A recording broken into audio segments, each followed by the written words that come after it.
In this episode, there's still people out there that have got an MCS certificate that don't know the first thing about turning an heat pump on. Anything easy is usually not worth having. If I tell you too much about it, then the competitors might want to jump on board, mightn't they? I don't want to get too controversial on this because you mentioned the MCS database, and I know that there's some really dodgy units on there. Is this product covered? Is this a good product? Just call us at HIES. We'll have that conversation with you. Choose the installer before the machine. Brilliant. And I feel like an idiot now, but I'm really glad I've done it.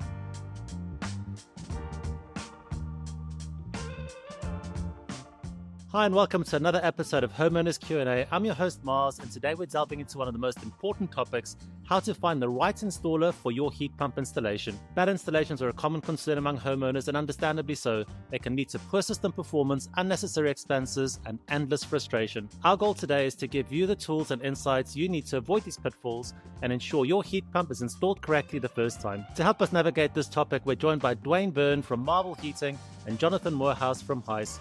Welcome, guys. Before we get started, we'd like to say a huge thank you to HIES for sponsoring today's episode. HIES is a consumer protection organization covering the installation of renewable energy and home energy efficiency products. By respecting, protecting, and educating consumers, their aim is to transform consumer protection within the home energy market. HIES also offers a wide range of support for renewable energy installers to ensure high service levels and standards to safeguard both installer and consumer. The installer benefits that HIES offers helps installers at every step, from setting up and registering a business in the sector right through to an annual review. Right, so our forums at Renewable Heating Hub, we have a lot of cases where there are a lot of homeowners that come on the forums. Some of them have got truly awful installations. Some of them have got installations that are a little bit subpar. Some of them are inefficient, need tweaking. And the one thing that we're beginning to see a lot more of is that homeowners are beginning to vet their installers in advance now to try and make sure that they get the best possible installer to fit the best possible system into their properties. Dwain, what can homeowners do to verify the credentials of their installers? Just really some background checks and experience levels of the installer. How long have they been running for? What experience have they got within the business? What qualifications, what certifications do they have, and possibly even going and looking at installations that the company's done or speaking to customers that have had installations done by the company. At Marvel, we've actually just started a scheme that encourages our customers to speak to other customers with financial remuneration. It's something that we've recently started and something that we're seeing some quite good fruits of labour from. There's no better recommendation than somebody that's had it from you, basically. So tell us a little bit more about the scheme. How does it work? This sounds really interesting. If I tell you too much about it, then the competitors might want to jump on board, mightn't they? But basically, we're asking customers to sign up into an agreement with us where, in return for their review at the end of the job and in return for them being available to speak to customers or let customers visit their property, we will give them some sort of additional benefits within the installation package, like a couple of years free servicing and things like that. And if somebody visits their property, then the homeowner will get paid for the customer visiting the property. If they take a telephone call, they'll get paid something for the telephone call if the customer moves forward. We want our customers to get a success off of our success, basically. So, Jonathan, we interviewed Catherine from HIES a few weeks ago now. Really interesting interview. And the thing that came out of that for me was that they mentioned that HIES actually does play a pivotal role in trying to increase the quality of installers in the UK. Can you just walk us through a little bit of the role that actually HIES does play in that? Absolutely. HIES has been working alongside MCS, for quite some years now. The HIES way and the HIES strategy and process of us sort of really looking to clean the sector up is by rubber stamping and accrediting only the right companies. We've been guilty, as a sector in the past to sort of opening the door and leaving the door open for a lot of, for want of a better word, ex-double glazing salespeople coming in and sort of tarnishing the sector and really undoing a lot of the hard work that people like Dwain and other heat pump installers and, solar installers as well have really worked hard to keep this industry going. The biggest part that we play in terms of all of that is us using that accreditation for the installers and rubber stamping with our approval, that gold standard that installers can go out there to the consumers. So people like Dwain will tell you it's not the easiest to get on board with. And whilst there might be some people in the industry that are saying loudly, we want to dumb this down. We want to make it easier to get in the industry. Obviously, we want things to be easier, but anything easy is usually not worth having. But for us, we've kept it to a certain standard that not just any man or any woman, can just walk into the industry, get our badge and get out there and start installing. It doesn't really work like that. There needs to be a little bit more of a quality to it. When you kind of look at the industry from a homeowner's perspective, you've got the MCS, and we kind of push them to one side because they do what they do. You then have the consumer codes, which is basically HIES and RECC, and then you've got the certification bodies. Dwain, from your perspective, if a homeowner is going online and trying to vet an installer in their area, how important is the consumer code and the certification bodies that they're actually a part of in terms of their final decision-making process? Well, it plays a massive part, because without a consumer body, then you don't have your MCS, and without your MCS, you can't access the boiler upgrade scheme. And a lot of people that want a heat pump want to access the £7,500 voucher. I'd say it's a really, really important part. There's still people out there that have got an MCS certificate that don't know the first thing about turning an heat pump on, and that's an issue within the industry. So I think it's, like I say, whilst the certification and everything is important, getting a feel of the company and choosing the right installer is also paramount in that. Yeah, so I think it is really important, Dwayne, obviously, for these installers, people like yourself, to recognise that having the consumer code is paramount to their business, because ultimately what it does, it separates you and other MCS and HIES and RECC installers. It separates you guys from the rest. So when a consumer is coming to buy an air source heat pump from an installer, and they are getting those sort of really important 3 quotes, 4 quotes, 5 quotes from the installer, one of the first things now that a consumer is looking for is, are you MCS registered? Yes. Are you HIES or RECC registered? Yes. Right, brilliant. So we've got these ones. And then, are you MCS registered? No. Even if the consumer does or doesn't know what MCS means, it's a red flag. And the brand of MCS and HIES and RECC has now grown an upward trajectory, almost like the Fencer certificate did 18 years ago, to a point now where a consumer's looking at it going, I can't get an air source heat pump now from a company that's not MCS registered. And sometimes it is a case of, well, I don't know what I get from that, but I just know that they're not going to be the company for me. And having a consumer body such as HIES, it's a safety net to the customer, because if in the event there is a dispute, there's a third party to deal with that. But also with all the sort of insurance-backed guarantees and warranties and everything like that that we provide via the consumer body, then again, that's comforting for the customer. It's really important for the consumer to know, when buying a product for £10,000-15,000, if something goes wrong, it's really good for them to have somewhere else to go that has a vested interest to looking after both the consumer and the installer. So, Jonathan, when you go onto a lot of installer websites, often you'll scroll down to the bottom and you'll see like a million logos of all the accreditations and stuff that they've got. In some cases, you will actually see the HIES logo. How can you actually verify that that installer is in fact a HIES registered member? Yeah, I'm really glad that you've asked this, because we've done a lot of cleansing over this topic over the last 3 years now. So effectively what it used to be is, if you were a HIES member, you obviously got access to that logo and you could sort of like flash it around. You could have not been with us for the last 10 years and you'd still have that logo. Every single time a consumer is buying from one of these installation companies, there's nothing wrong with ringing that certification body. Can I just check? Are they actually registered by HIES? Yes, they are. Brilliant. And I feel like an idiot now, but I'm really glad I've done it. Now, on the flip side, no, they're not. Run a million miles in the opposite direction and call a HIES member. If you're not going to use a HIES member for any reason whatsoever, just use an RECC member at the very least, because you are going to have that same level of protection to a certain extent. So make sure you are going to be using a HIES or an RECC member for their consumer code status as well. So, Jonathan, you mentioned earlier that, if you do come across an installer that, was potentially registered and then, is not on the database anymore, your actual website, can you actually search by postcode and find HIES accredited members within a certain radius? You can, yeah. So if you was to type in DN11, for example, you would find Marvel Heating today. And if we was to lock him out today, you wouldn't be able to find him tomorrow. You can then edit the mile radius. So within 0.5 miles, 1 mile, 5, 10, 15, 20 nationwide, for example. And you can also do it by product as well. For some companies who hold MCS for both heat pumps and solar PV, they will appear on both. For heat pumps, obviously, they'll just appear on there, and solar just on there. Planning to install an air source heat pump? Then get your copy of Bodge Buster. It's packed with must-ask questions, real homeowner insights, and a practical guide for a smoother installation. Available in print and on Kindle.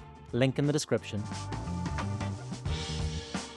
So, Dwayne, earlier you mentioned you guys have got this amazing referral scheme amongst your homeowners, which is incredible. But obviously, you guys are quite unique in that regard because I've actually not heard of any other company that's doing that. In terms of now you having to put yourself in the shoes of a homeowner, how can a homeowner actually ascertain whether that installer has got the experience to work with specific brands of heat pumps? You can ask for training certificates for each individual manufacturer. One of the things that we would show all of our customers, because we tend to use the Mitsubishi Ecodan quite a lot, is that we're a business partner. So we're accredited to the highest level that Mitsubishi do, which gives sort of extra warranties and additional benefits to the homeowner. All manufacturers run training courses. So if you've got installers and you've got experience with that, then somebody within your organisation will have said certification to hand over to a homeowner. Choose the installer before the machine. We can all sit and look at data sheets, and this heat pump might have a SCOP of this and this one might have a SCOP of that. If you get a bad installer installing the machine with the highest SCOP, then you're not going to get that SCOP. So it doesn't really matter what it says on the data sheet. You've got to get the confidence in the installer, confidence in the machine that they have chosen to install, and then make your decision based around that. You can do all your due diligence after that point on the actual installer. The first step is choosing the correct installer. Yeah, 1,000%. So, Jonathan, from HIES' perspective, I'm assuming that you guys are solely looking at the installer. You don't ever look at the brand or models that they actually fit.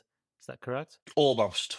It's a really good question because during COVID, is a lot of the manufacturers actually started to go bump. Now, heat pump side of things have tend to stay quite consistent, and there's not been too many heat pump manufacturers that have gone bust. But ultimately, if a company was to come to us and, during the initial stages of them inquiring and joining, we're always going to ask is, what manufacturer do you install? And if they all of a sudden start saying, oh, well, we're installing this Australian manufacturer that I've never heard of, I wouldn't say alarm bells are ringing. I wouldn't say there's red flags, but I'm definitely going to be asking, why are you installing them? What do they bring to the table? Have you got a copy of their manufacturer's guarantee? And then all of a sudden, when we start getting into it and they say, no, we haven't, we've actually never heard of them, they're quite cheap, we actually then might turn around and say, we actually don't really feel comfortable backing you as an installer because you're using that product. I'm not saying that everyone has to use an LG, Samsung, Kensa, Mitsubishi. It doesn't really work like that because then you'll never get new entrants into the market. But ultimately, MCS also has an approved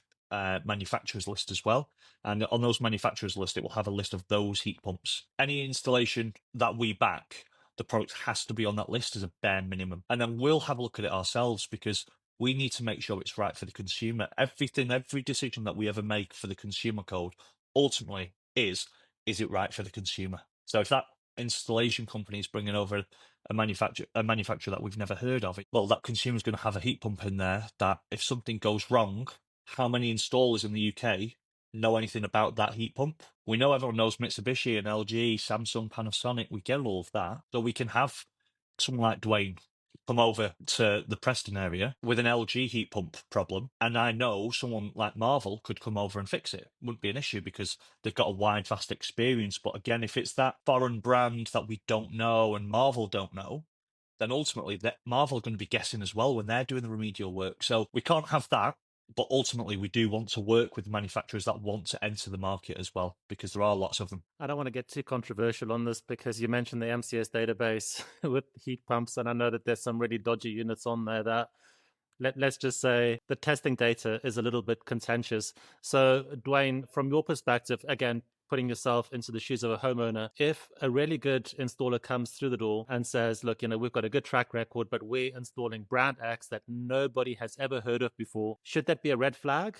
Or is that something that should still be a consideration for that homeowner if they have got a decent track record? I wouldn't say it's a complete and utter no-go. It would be a bit more due diligence, wouldn't it, into, right, how many of these units have you actually installed? And instead of speaking to maybe one customer, speak to 5 customers and just be a little bit more stringent in your check-in, because if it's a brand you've never heard of, it's not a brand that you can trust. Ultimately, we're going as an installer, you've got to trust the installer brand, but you've got to trust the brand of the equipment as well. You can't trust what you don't know. If you think about one installer that comes in and starts installing it and they do a really, really, really good job, and then all of a sudden next installer comes in and they start doing a very, very good job of it, it'll catch on like wildfire.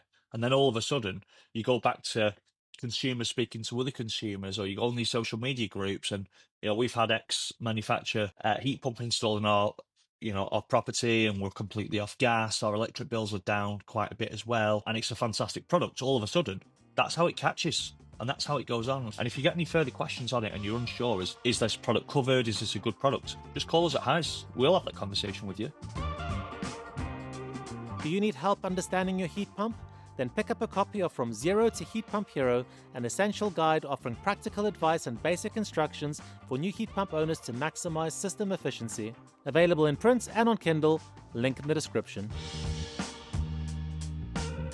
I think the big takeaway here, and I can talk from experience because we have got a heat pump from a lower tier manufacturer, if you like. It's by a company called Global Energy Systems. And just in the past 2 weeks, we've had an issue with 2 of the sensors on the machine, and they are refusing to give us the information that we need to be able to procure the replacement parts ourselves. This is just something that I think homeowners need to be aware of, is that there are things that can go wrong with these heat pumps. So maybe the more sensible option, just so that you can have that guarantee going forwards, 10 years, 20 years, is to buy a brand like a Valent or a Daikin or a Grant or, one of the big box manufacturers that you do know that you will get that kind of coverage going forward. Would you agree with that, Dwayne? I would agree with it to a high percentage, yeah. If I was out there buying, I would stick to what I knew and what I trusted. That's the general UK consensus. I don't speak on behalf of you there, Mars, but definitely Dwayne and I.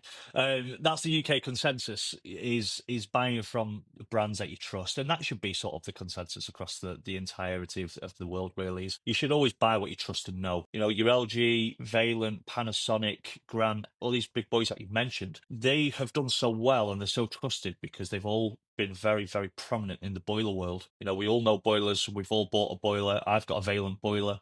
I'm not ready for air source yet, Dwayne, sorry. We've all got these boilers and things that we know and that we do trust. So naturally, we're going to flow to thinking that Valent boiler is going to work for X years. My heat pump will probably just do the same because it's made by the same people. Yes, you should probably go with the ones that you trust, but don't be swayed by the fact that they might be new, because they could be very, very, very good. So, Dwayne, you've got a heat pump at home. Is it an Ecodan? It is an Ecodan, yeah. A little bit of free advertising from our friends at Mitsubishi there. And was the thought process behind that purely because you guys are just so comfortable fitting Ecodans that you knew you could get the best possible outcomes from that machine? Yeah, definitely. We've installed a lot of Ecodan heat pumps, and whilst I would admit that if you're just looking at a data sheet, there's better probably heat pumps out there on the market. It just goes down to that, how you feel about that machine. And I class the Ecodan as I call it pound for pound best heat pump on the market. How easy it is for the end user, what it looks like, yeah, because customers do want the cosmetic look, yeah. Does it do what it says on the tin? Aftercare and support, homeowner helpline. We've never ever had a problem getting spares or warranties or anything like that. It's quick turnaround, it's done, it's dusted. So I'm very impartial when it comes to heat pump brands. I obviously feed purely off the feedback that we get from our homeowners, and I think that customer support is probably the biggest thing. And what you've actually said, Dwayne, Mitsubishi have always been fantastic. If homeowners can't help other homeowners on our forums, we always tell them to phone the hotline, and inevitably they get a really good outcome within a very short period of time. I know Valents are good, and we spoke about Samsung earlier. We think that their customer support, just from what I've seen, is absolutely appalling.